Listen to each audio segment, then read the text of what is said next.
ఇప్పుడంటే పల్లె పట్నం అని తేడా లేకుండా విమానాలు ఏడ పడితే ఆడ అవుపడుతున్నాయి కానీ ఒకప్పుడు ఎక్కడనో మొగుల మీద విమానం పోతుంటే అదో ఇచ్చంత్రం లెక్కనే ఉంటుండే. దాని సప్పుడు వినిపిస్తేనే అరలో ఉన్నోళ్ళు కూడా బయటికి ఊరికొచ్చి చూసేది. సరే విమానాల ముచ్చటట్టుంచుర్రు కానీ విశాఖపట్నం దిక్కు మనం ఎన్నడూ చూడని ఓ పెద్ద పడవ వచ్చిందట. ఇక మరి అది ఎట్లున్నది, ఏడికెంచి వచ్చింది, ఏమిటికొచ్చిందో అన్నీ అరుసుకొని వద్దాం పారోసారి. వారేవా చూస్తుర్రా పడవ ఎట్లున్నదో.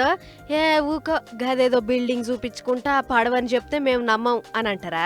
అయితే మళ్ళీసారి చూడుర్రి పడవే కదా. ఇక ముచ్చటేంటిదంటే పోర్ట్ బ్లెయిర్ కెంచి మన విశాఖపట్నంకు అందాలు చూసిపోదామని వచ్చిందట గీ పడవ.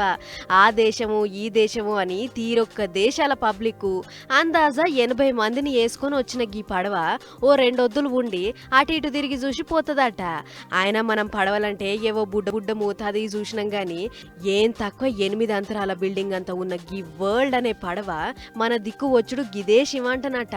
అందుకే పడవలాగే స్టేషన్ ఆఫీసర్లు దీనికి దగ్గరుండి స్వాగతం పలికిర్రు. పెద్ద పెద్ద పడవలు కూడా మన కాడికి వచ్చేటట్లు 36 కోట్లతోని పడవలాగే స్టేషన్ కట్టిర్రట. అగో అసొంటి సౌలత్ ఉంది కాబట్టే గింత పెద్ద పడవ మన కాడికి వచ్చింది. మరి చూస్తానికి అద్దాల మేడ లెక్క కొడుతున్న గీ పడవల ఏమేమి ఉన్నాయంటే పోల్ల సిగ్నల్ కోసం మీద టవర్ ఉన్నదట. లోపట అన్ని అర్రలల్లా ఏసీలు, బెడ్లు, అండ్లనే వండుకునే దానికి సాయిబాను, హోటళ్లు, సకల సౌలతులు ఉన్నాయట. గింత పెద్ద పడవ మన దిక్కు వచ్చిందని చాలా మంది మురిసి ముప్పందు అయ్యిర్రట. గీ పడవ ఎక్కి తిరిగేతందుకు టికెట్ మస్తు పిరమే ఉంటదట. మరి స్టార్ హోటల్ కు ఏం తక్కువ కాకుంటున్నది. ఏదేమన్నా గాని పడవ అంటే పడవే పొర్రి అవ్వల్దారుంది అని అనుకుంటుర్రు గీ ముచ్చట చూసిన పబ్లిక్.